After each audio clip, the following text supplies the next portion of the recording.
All right, we are live on the Make the Adjustment podcast, and today's guest is Mike Lauer, who is a senior director at Beacon Hill. Mike's a longtime friend and colleague. He's a seasoned business leader with deep experience driving growth, building high-performing teams, and leading through change. Mike and I worked together previously. He spent his career helping organizations scale by aligning strategy, execution, and people, bringing practical, results-oriented leadership style to every role that he's had. I know he's known for his ability to develop talent, create accountability, and drive performance. I'm really excited to have Mike's insights on the show that are relevant to leaders, entrepreneurs, and executives navigating growth. And with all of that said, Mike Lauer, thank you for being here today, my good friend. Thanks for being here. Meta, pleasure and an honor to be here. Thanks for inviting me.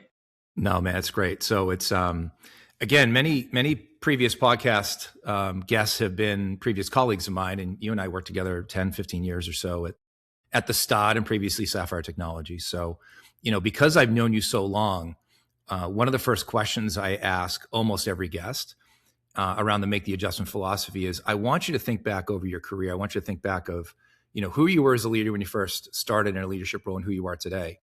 And what are some of the adjustments you've made? What are the things that Mike Lauer today would tell Mike Lauer from, 15 or 20 years ago about what it's like to be, what is leadership really all about and being a great leader? Excellent question. First and foremost, it's all about the people, but I would say if I could go back and think about like what I would share with myself and my, first leadership opportunity, and I'd go back to 2013, I would probably say just like think big picture, like look at it's more the journey than the destination, and kind of pick your battles too. I think that it's easier to say that, when you have a lot more experience, because you just have a lot more swings at the plate. You got a lot more reps, so you're a lot more comfortable in having conversations and making judgments and making decisions. So your blood pressure doesn't rise, quite as much too, and you can kind of see 2 or 3 or 4 moves down the road. I think you're just a lot more comfortable with your approach. Would be probably, I would say, the biggest difference between now and back then. Because you're kind of trying to fake it till you make it to some degree when you first get started. Like, you can go through every training in the book, but it's all about experience. Yeah, no, you're right. I mean, you talk about playing the long game in leadership. It's about the destination, or it's about the journey and not the destination to a degree. But, it's funny you say that, because I know your skill set. I've seen you run successful sales teams, recruiting teams, and build other leaders.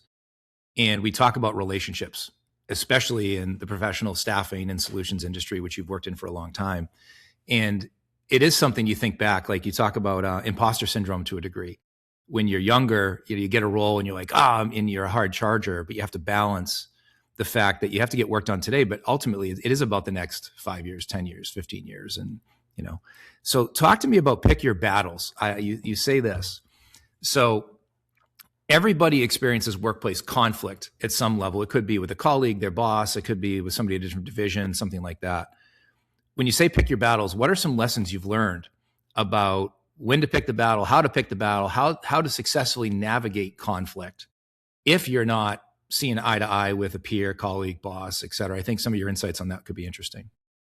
I think that you hit it right there when you said like when, what, if, you take all those things into consideration. And I think it's, whether it's home or in business too, you have to have the emotional intelligence to figure out, the best way to solve a particular challenge. I would say, going back to my, first opportunity, like everything's important, all the little details, and you're just really driving, and then eventually you try to figure out like, hey, if there's 3 or 4 things you're mentioning, like what's most critical, and also taking into consideration, how does this person receive feedback? Are they,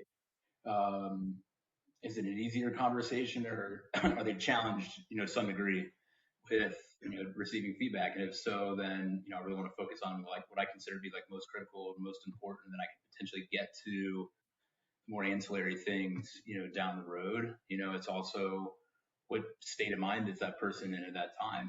Are they asking for feedback, or is this something that, I'm, providing non-solicited, is in the course of a one-on-one? Also, how urgent is it? Is it something that needs to be dealt with like right away on the spot? I think if you're attending a meeting with somebody, they ask you, hey, how do you do? That's a perfect opportunity to share, some good, the bad, and the ugly. If it's something that happens that's, more confrontational, that's something that probably has to be dealt with right away. It could be just a very mild observation that maybe I put on a note for a, performance evaluation in 3 months. I think you take all those things into consideration, and then ultimately with using like the guiding principles, like what am I trying to accomplish and achieve by sharing this feedback? Yeah. I mean, you've nailed so many things and you started with emotional intelligence. It's funny that, Mike, when I do leadership training and I go into these engagements, a lot of owners, leaders will say, hey, Chris, my team struggles with time management and delegation and like the tactical things, planning, right? But I always start my training with two topics: how to lead change and emotional intelligence, because those are the pillar foundations of what you're articulating, which is communication skills. And leaders, it's all about getting work done through your team. And I really like what you said about making it about them. And I think one of the new catchphrases of this year is meet them where they're at. And that's what you're talking about. It's like you're really trying to understand the sense of urgency for what you're trying to talk to them about, trying to talk in their quote unquote love language of like how willing are they ready to receive this feedback. So again, you're a highly emotionally intelligent leader, which is why first of all, I always appreciated working with you and always asked you to be a guest speaker at conferences I was leading back in the day. But I think that's an important lesson for leaders to understand is it's not, you can't make it about you. You ultimately have to make it about the other person, the other side. And it's also a great strategy in sales and recruiting and all things in life, I would think. I think also like understanding what someone's goals are. If you don't know where your people are trying to go to, both professionally and personally, you really have no idea and where you're supposed to lead them to. And I think that you referenced giving me an opportunity to attend some of the training conferences and things like that too. Like you did so because one, you saw something in me that you felt would be valuable too, which I always sincerely appreciate. But also like you knew that that was something that I'd be interested in doing to, develop my skill set in my career. I also could have been someone who like would have rather, set my hair on fire than, speak in front of a group too. And had you Yeah. not known that, you may have invited me and I would have turned it down. You would have wondered why. And so I think it's really important to understand, like, what are someone's goals so you can help put them in, opportunities to be able to accomplish those. Also, like when you understand exactly and both the leader and the team member are on the same page and, they share exactly like, hey, like these are my goals and objectives. And obviously the leader has shared, hey, this is where we're trying to go to. Like they're both on the same page. They know where we're trying to go. If I'm providing feedback to you, it's really aligned based off of the goals you've shared with me. And then also, if I'm sharing feedback with you, you know why I'm sharing it because I've told you why that's important. I know that you've got start with the why behind you, and I think it's such a simple concept, but it's one that I think is probably overlooked a lot during like change management and just the evolution of a relationship. We sometimes miss the opportunity to share like why something's so important. I think that's super critical in any relationship, but especially a coaching one. Yeah. I mean, you're nailing it. And again, the reason I love having you on the show and other peers of yours that we've worked with, when I saw you in your career 15 years ago, I saw you as a subject matter expert. But I remember as I got to know you, a lot of the character traits I remember are curiosity. You're always learning, right? You're always asking questions. You had a level of humility. And I do talk about how confidence and humility, like leaders have to have both. Like you certainly had that cachet and swagger because you were successful, but you're always very humble. You're always very curious. And a lot of leaders, man, I'm telling you as a coach, a lot of leaders I work with are afraid to be humble or to, have a level of vulnerability, maybe is a better word. And I found, and you and I talked before the show about psychological safety. I think that's why I don't think I know, that's why you've built great teams, is you have that psychological safety. You're asking them, you're starting with why, you're making it about them, you're being humble. Um, so, what are some of the other things you think about when it comes to vulnerability, psychological safety, and all these things that I'm referencing? Like, how do you think about it? Did it come from, childhood, adolescence, youth? Was it trained? Was it just natural for you? You tell me about that. I think it probably started with some, with great leaders initially that let me be me. I got some great coaching down the road. through the evolution of my career, both as an employee and as a leader, on how I can try to find the balance of being me, but also, being a leader, setting the right example. That was an evolution for me too, because that's a bit, you want to be yourself too. And I think I have a, typically naturally fairly outgoing personality. And sometimes you got to kind of fill that in a little bit too. And still making those adjustments, as I get older and older and wiser. But I think that, you have to, the leader, really sets the stage for, that type of environment, for someone to feel comfortable being themselves and being authentic. And I think that's where you get the most out of people too. I think that, when you start that relationship with someone, it really is super critical that you guys are on the same page. I mean, I think back to one of the first times that we actually had like a real coaching conversation. I thought about this last night. I think I was in my second or third interview in my first leadership job, and I think the first couple worked out well, and then I had a couple bombs. And after doing some like self evaluation, I was like, I'm interviewing our internal candidates like I would, an engineer, someone that we were, recruiting for one of our clients. And I was like, I don't think that's the right approach. Like, who can I talk to that, can put me on the right path, look profiles to look at, questions to ask.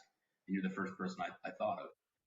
I would spend an hour, and you gave me probably about 12-ish bullet points on profiles and questions to ask, which ended up becoming the basis of my interview style throughout my entire career, up till today. And I Yeah, think good. probably one of the things that was most impactful out of that was, if you don't love them in the interview, do not hire them. That's it. And our brain sometimes tries to talk us out of that sometimes too. But it's, for me, I think it's so impactful, because if you don't love them in the interview, like, then you're going to be kind of on the fence. And then when it gets hard, and it always does, your first thing you're thinking is like, yeah, I saw that in the interview process, and That's I've right. got to be all in. I've got to be way more excited, because when it gets hard, like, we'll push through that. And I Right. think that especially over time, like, the interview process for me is really establishing a relationship. Like, my Yeah. conversation is just like, hey, are we hitting it off on the phone? Do they sound excited? Were they relatively prepared? But is there some chemistry here? And if there is, then we keep it moving. I never hire a leader without meeting them in person, because to me that relationship's so critical. So hopefully by the time, like, they start in day one, we've got a pretty solid relationship. And that's really what I focus on throughout basically the journey that we have together. And then hopefully even beyond, when we're not working directly with each other anymore. Yeah. I'm doing a boot camp next week on behavioral interviewing. It's funny you say that. It's still one of my, 8 or 10 pillar trainings that I deliver to leadership. And yeah, I remember, I mean, yeah, the pillars of when you meet somebody, there's only 3 things. You either love them, you like them a little, and you really don't think they're a fit, right? And if they're not a fit, that's easy. And if you love them, you usually find a way to make that work. And all the stuff in between, like I told you, I don't think I've ever had a time where somebody, I just like them and you try to make it work. It never works. It just never works. I can't explain why. But it just doesn't. And so if you're on the fence, if you remember, I remember one of the advice, I don't know if I gave you this advice back in the day, because I give it all the time now for leaders listening to the podcast today. If you wouldn't pay the person out of your own personal checking account and feel good about it, why would you hire them? Why do you keep paying them? Right. So why using the company's money to pay for this person? If you sit with your wife on a Friday, writing the checks for the mortgage and the electric bill, and okay, you're not going to write a check from Mike Lauer, and I hand him the check. How do I feel about it? And if I don't say like, oh my God, I'm so happy to give this guy a check, I love this guy, then why would you spend your money on somebody and not feel that way? Like you're wasting money, you're wasting your time. Yeah, no, I would agree with that too. Yeah. I'm trying to think of something else that came up from that as well. I also know, like, one of the questions you asked in terms of, like, I'm not just giving this away, but best question I got from that conversation, I think, was, talking about the hardest thing you had to overcome, either personally or professionally too. Yes. Occasionally that it hits a nerve. I have to kind of like make sure I frame it up the right way, but Right. I've also had that go sideways a couple times. And Yes. I think it's a good indication of, like, in terms of, like, will someone be, open and vulnerable with me? I've had, I think once or twice, people are like, I don't think that's an appropriate question. I don't feel comfortable answering that. So, fair enough. Cool. And you know what? Honestly, and we not be able to work together then because to your point, that's relentless persistence. And we talked about that a lot, especially, and if you're a staffing industry leader, entrepreneur, it doesn't matter if you listen to the show. Relentless persistence, right? When things get hard is an attribute most people want to have on their team. And I remember that question. I still ask it all the time. I actually talk about it in my book. And it did go sideways for me with somebody. It was one of those stories where I tell it in my book where I asked this young woman comes into my office. She's like 22 years old out of college. And, I'm looking for, tenured people ready, hard chargers. And she comes in and just the whole profile, her whole look was just like, she was a journalism major. And I'm like, how did I get here? Like she was referred to me and I'm like, I'm doing somebody a favor. I'm like, I can't believe I'm interviewing this person. She had a good background, but I was like, so the first 5 seconds, I'm like, this is a no, but I'm still going to go through the process. I'm going to ask the questions. And one of the questions was, tell me a time when you had a significant challenge or setback in your life and what happened. And I can see the eyes start to well up. And I'm like, oh no, like this isn't good. And it's actually a story. It's not funny at all. I mean, she actually ends up opening up to say while she's in college, as a sophomore, her boyfriend, fiance, went to combat in Iraq back in the day, and he was killed by an IED. And she's telling me the story, and I'm just like, okay. I go, look, at you. You can share as much as you're comfortable with. I didn't know it was going to get here. And she goes, no, I don't mind talking about it. And she goes, Chris, I want to answer your question. She goes, I took the rest of the semester off. I found myself, I got through everything I had to go through. And then I went back to school and I graduated summa cum laude or magna cum laude. And I was basically like, you're hired. Like literally in that moment, I'm like, you are hired. I'm like, if you can go through that, go back to school, get back on the horse, graduate magna cum laude. And I was like, I still have chills thinking about the story, right? She was amazing. She's been in staffing for 20 plus years.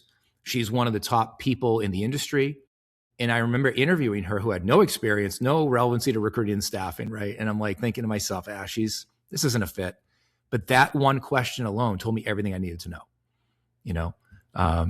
So yeah. Two things that I want to get back to the first thing too, but I think that grit and stick to itiveness is probably one of the most critical attributes that someone could have, besides obviously like the basic skill sets. Some people just maybe aren't a fit, regardless of how hard they work too. But, over time you see like, people just can't get past the inevitable challenges that happen and come up, and not just in our industry, but, all to have a Yes. really long career. I think in anything, whether that be in business or athletics, personal relationships, like you just have to be able to overcome that. I was going to ask though, because before you told me the outcome of that story, we've all gotten on interviews that like within 3 or 5 minutes, like we could tell right away, like we're Yeah. not going to work out. My Right. question was going to be, Yeah.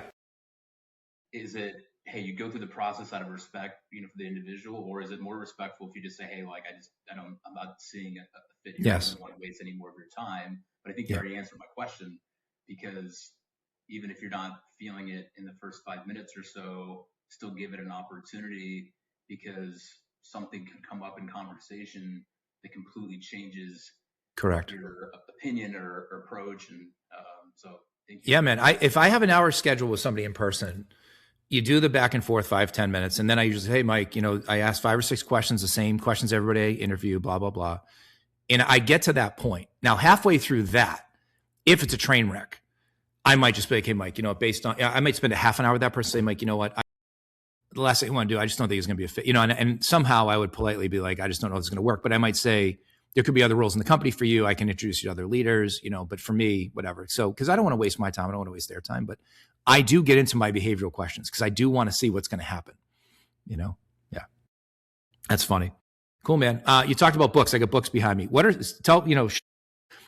people who follow me know the books that I love, and some are behind me. Start with Why, Buy Back Your Time. What are some of the books that influence your leadership style that could be helpful for others? I've read a good portion of the ones behind you too. I think that, if I think about like Make the Adjustment and coaching and receiving feedback, the one, and it's, I think what got you here won't get you there.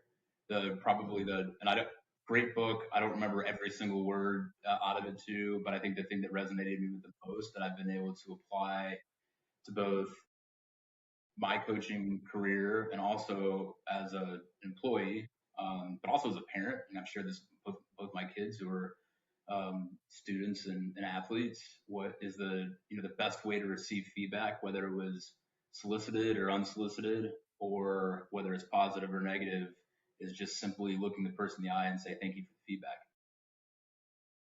It's non-defensive. You're acknowledging that they've shared something, and you're not necessarily agreeing to it, but you're just respectfully saying, hey, thanks for calling that out. That's awesome. That's so good because we both learned that from that book, and I do coach that, and I tell people this all the time. What you just said is really important to land on. You say thank you for the feedback and mean it, number one. And number two, just because you said thank you doesn't mean you agree. So, if you said to me, hey, Chris, I think you could get better at this, and this, I'd be like, Mike, thanks for bringing that up. I really appreciate it. And I do. Now, when I walk away, I can choose to take the feedback and apply it, or I can choose to take the feedback and not apply it. But at least you have given me the feedback. And, but just because you say thank you doesn't mean you have to do it. Where people do it wrong is you give me feedback. I don't agree with you. I'm like, yeah, okay, cool, I'll do that. And then I don't do it. Now we've actually lost trust, right? If I just say thank you for the feedback, I haven't confirmed I'm doing it or not doing it. So, yeah. Well, there are certain things you need, like, if you want to agree on, say, hey, like, I want to address this, and then I want to see a plan, to be able to correct it to you, because I'd love to get your take on this as well. But over the years, I've noticed that some folks are better or worse at receiving feedback in the room, but it's different on how they actually go then apply that and then make the adjustment and fix it. So I've noticed that some people are great at receiving feedback in the room. They'll say, thank you for the feedback, they look in the eyes, and then they won't actually do anything with it and they won't make the adjustment. Some folks, it's a little rough giving it to them. They don't love hearing it and they may not receive it very well. So it may be a slightly uncomfortable conversation, but one that's worth having. But then when you check back in with them in 2 weeks or a month or whatever, time periods elapsed, you've noticed that they've really taken that to heart and applied that and made the correction, which I think is ultimately what the goal is too. And I think that it's also helpful, like, to really know that individual and know how they, receive feedback and what's the best way to do that. Is it in a one-on-one? Is it grabbing a beer, afterwards too? Is it, sharing a story? Like, it's really, really important to understand, like, who are you coaching and what's the best possible way to deliver that feedback, because ultimately think about the goal is to get them to make that correction. So what's the best path to do that? Yep. I love it. Again, for people that don't know, back in the day when Mike and I worked together, it was a company called Sapphire Technologies, became Ronsa Technologies. It was a winning team. That was a market that was growing, say, 6% a year, 8% a year. We were growing 20, 30. We were just slaying it back in the day. And I always like to ask people that I worked with previously, because we were part of a winning team. We had a lot of fun working together and we were very successful as a team. But what are some of the X factors, the things you attribute that to? Because I do feel like, like we talked to Justin. I talked to Justin, an old friend of ours, on the podcast a few weeks ago. And he said, Chris, it was about accountability and fun. Right? I held people accountable. We had fun doing it. That was kind of his model. But what's the difference between like high performing teams or just teams that just, grow at market or below market? Like, what are some of those variables, X factors you think about, whether it's today at Beacon Hill for you, because you guys have a winning team there, or even back in the day at Sapphire and Ronsa? Like, what are those things that leaders really need to be thinking about as far as building truly winning teams that absolutely just destroy the competition? I know this is going to seem like a layup too, but it's having the right people. You got to have the right people on the bus too. And I think like you mentioned, having fun and accountability and working hard too. And I think I've seen different approaches there where it's like sometimes it's more the pendulum. It's like, hey, like push, push, push. No, we need to have more fun. It really is. It's together. The better the team and the better the people. And if you're hiring people that are coachable and driven and resilient, then you push and have fun. And like the best teams they've got swagger and they're having a lot of fun, but they work incredibly hard. And I think that my organization now too, and there's a few leaders that come to mind that are driving incredibly productive teams. But when you spend time with them, you feel like you step into the bullpen, you want to go there every day.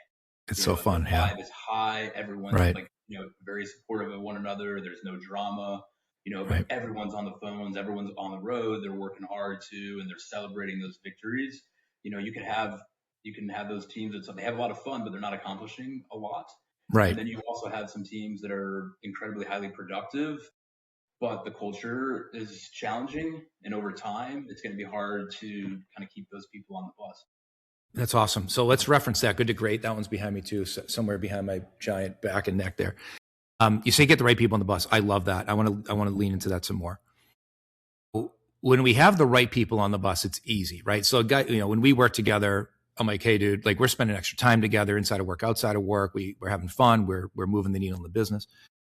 Tell me about times where you have the wrong people on the bus. And for you, there's probably two scenarios. Either you hired the wrong person, or more likely for you, you inherited a team or a division and you analyze the team and you're like, oh man, like I got to make a move with Jack or Jane here. Like, talk to me about either scenario. Like, what's your mindset? How do you get into that? And how do you rectify that person? Either, as I have always said, manage them up or manage them out. How do you approach that? I'll address the people you hired first. And I think that especially for a younger leader, I think the biggest mistake that new leaders make is they hold on to bad hires too long. When I say bad Yeah. hire, I mean like bad fits for that, not Right. necessarily bad people, but bad fits for that particular team. But I think that they're so invested in that hire, and they also think that it's a poor reflection on them if that person doesn't work out. I mean, now, in their heart of hearts, they may know it like within the first 2 months, 3 months, but it's like 6 months or 9 months later, and I've helped coach people through those situations. I was like, listen, everything you shared with me, it sounds like this person's not working out. It's like, yeah, but they're working hard. Like, I get that, but I think, to, to put this person in the best position to be successful, I don't think that that's here. And I think you've told me like that you've already made that decision, but I think it's harder for them to let go. And over time, I think that once you have more reps on that, you realize of like, hey, I know this is going to work out because I've been through this so many different times. If I'm feeling this way after 2 weeks or a month or so, like this one's not going to correct itself. In terms of like inheriting a team, if obviously once you've developed a kind of a profile of people that you look for, and I think it's also important to like look outside that from time to time, because there could be some people that could be really exceptional that don't necessarily fit the bill of the people who have been successful for you in the past, but I think that if you have like core principles, that start with integrity, you Yep. notice that people Yep. aren't aligned to those core principles, then it's really, really easy to make those decisions. I've referenced my first opportunity in Texas a few times when we first started working together. That was actually an incredible learning opportunity for me because before I got to Houston, we had gone through an acquisition and there was a Ronside office and there was a technical service office, and they had been separate without leaders for about a year. And then Wow. like a week before I got there, they put both teams together, and then enter Mike. Say good luck. Say good luck. Had a collection of different people who had worked together, but maybe not. And some people were really, really new and hadn't had any guidance. And some people had been there for a very long time. Yeah. So the first thing that I could think of, this is without like really any leadership experience at all, besides for my, formative years at PF Chang's, was like, hey, like, who do I want on the bus? Who's bought in, who's going to work hard, who's going to be coachable, who's going to get along with everyone, who's going to contribute to like a winning culture. And I was quickly able to ascertain like who those folks were going to be, and then I worked really hard to build those people up and move the rest of the folks out. And that's where we started that core of the team. By the time Yeah. I left Houston, we had an amazing team that was working really hard, and it was a lot of fun. Yeah. Definitely had like Mike's imprint on, if you Right. walked into that bullpen, you knew that was. It was your team. Yeah.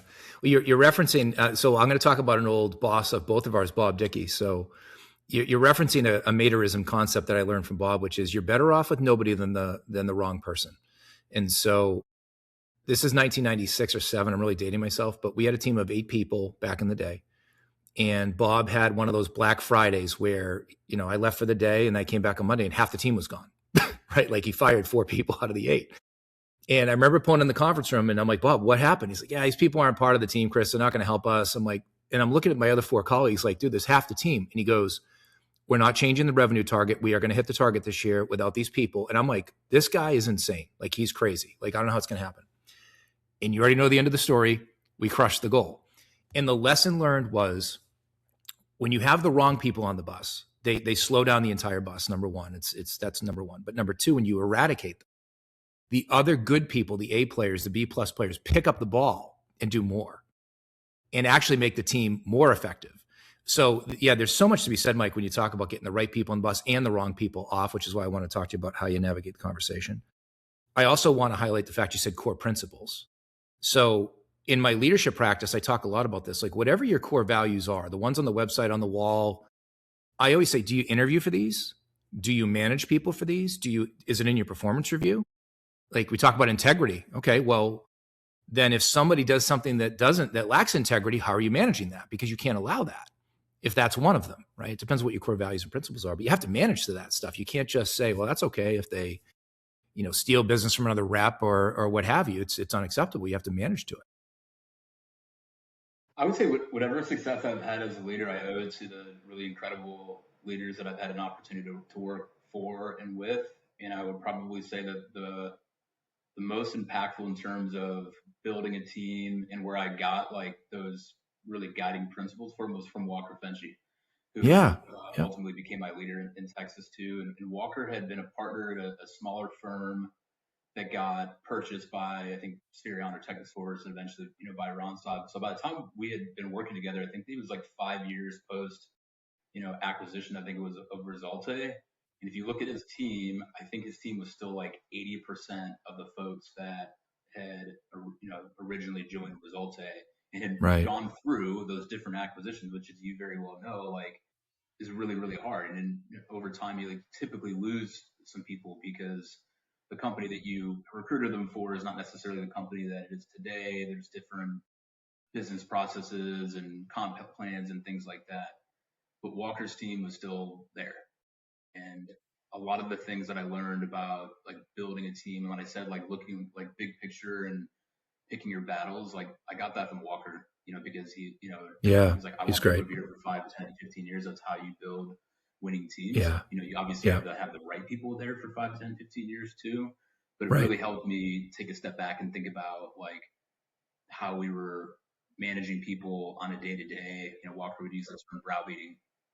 Wasn't a fan of browbeating, but like the first time that I like saw one of Walker's QBRs, which I eventually incorporated for my teams, it really started with the guiding principles, and then we always had a employee of the quarter that was voted on by the team, and the guidance to the team was to vote for people based off of like those guiding principles. Awesome. So I think that was like a super critical, like foundational moment for me. You and I are familiar with QBRs. For people that might not be, it's an important concept as you grow and scale a company. Just explain what a QBR is. I mean, it's different for in every situation too. You may have QBRs with clients where you're reviewing, SLAs and metrics and things like that. And for our business, it was really looking at, are we accomplishing business objectives, growing revenue and GP, but also looking at from an individual perspective, people ramp to tenure. Are they contributing, for the time that they've been there too, and then Yeah. looking at some of those softer skills that are not included in the metrics in terms of Right. I think what we did, 9 box, 1.2 Yeah. is like in terms of like Yeah. looking at, depth and bench strength. Like, hey, do I have my successor, on the team? Do I have enough recruiters who are ready to move into sales and a variety of different things too. So you're really Yeah. looking at like, hey, like the makeup of the team and Yeah. a really healthy QBR is one where you've got really good open dialogue.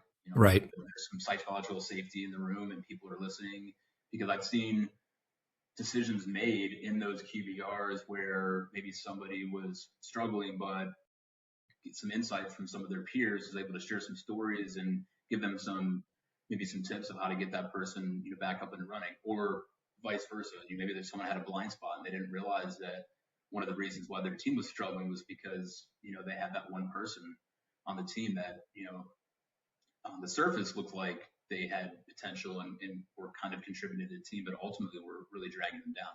Right. That's awesome. Yeah, man. QBR, quarterly business reviews, by the way, for the acronym people out there. And I'm an EOS implementer. It's similar to like a quarterly check-in. They call it an EOS. And then you also mentioned something too. There's something called the same page meeting in EOS where monthly you really should be talking. So in EOS, usually there's a visionary and then someone who's actually executing the plan. Like I'm an implementer, you have an integrator, and then you have the visionary. But the visionary and the integrator are like usually like CEO, COO. they have to be on the same page, and they have to be able to have psychological safety and talk about the business. And that's like a monthly occurrence, if not quarterly at the least. But yeah, you have to be able to open up and be like, hey man, we got to talk about people today. We got to talk about our process today. We got to talk about this. Like, you have to open up and really analyze the issues in the business and discuss those issues. So no, it's a great call out, Yeah, I'm man. That's familiar awesome. with the U.S. operating system too. I know that the 90-minute meeting, you know, and a weekly 90-minute meeting for some folks is probably like the last thing they would want to do. But I think, you know, with the proper structure and psychological safety too, you know, because a 9-minute meeting could be excruciating if that visionary it does not provide the appropriate psychological safety. It also Right. could be a Correct. completely transformational experience, and help, you know, you and your organization, you know, wildly accomplish your goals too. So I think it kind of goes back to that, you know, leadership and setting the tone, and providing an opportunity for people to feel comfortable, you know, sharing, you know, their thoughts and ideas and suggestions. I only have two more questions for you, but I want to respect your time. So question one is, you talked about leading change earlier. So you've seen companies and divisions, like we work together, and you know, you probably had a division, excuse me, or a region doing 30, 60, 100 million that goes to 200, 300, whatever, in big numbers, right? When you hit those inflection points, just walk me through what it was like to navigate that change for yourself and for your team. And how did you get, like you talked about Walker, how did you get people to stick for so long through so many changes? I'm curious. It's going to sound super simple, but it's like you said, meet them where they are, you know, just get them out. How are you feeling about it? You know, like Yes. everyone really adapts to change differently. Some people are, you know, are on that spectrum of, you know, change management where they're early adopters and they get really excited and integrated. They want to be a part of it too. And some people, and they could be exceptional employees, but they're very, very adverse to change, you know, so just Right. kind of meeting them where they are, get your arm around them. I think, Yes. you know, during a change we had at Ronside, I had a top performer that I knew was very, very averse to change. So as we're going through and too, we just went out, got some sushi, just, you know, talked to her about how she was feeling, you know, some, you know, getting her feedback on some of her concerns and sharing, you know, part of the why. You know, I think starting Yeah. with the why sometimes, like when it's not your decision, you know, when you're a senior leader, but you're not, you know, you're not the CEO, you're not the one making changes. You really Yeah. need to, you know, understand why something was done and feel comfortable asking. And you referenced leadership books that were really impactful to you. Another one that I absolutely love is Extreme Ownership by Jocko and Leaf. There's, I think there's a section in there, like he goes through, I think 10 what of his, like his core principles, you know, of leadership. I think the reason why the book is like such an easy read and it's so exciting is because he talks about that in a combat setting, and then there's a business application afterwards. And I think on the believe section, he talked about a comp plan changes that were being rolled out, and all of the, you know, middle managers, senior leaders didn't agree with the change. They thought they was going to run off all their salespeople, but they ultimately didn't understand why it was being made. And Jocko was able to get to the fact that like the CEO hadn't shared the why. They were scared to ask the why because they were scared to be, feeling stupid in front of their boss. And ultimately, once he was able to kind of get the CEO and the people to understand, like it was like, hey, like that makes perfect sense. It's a great idea. You know, so making sure that like you're really, really, if you don't know the why and you don't know why that decision was made, ask. You know, and if Yeah. Yeah.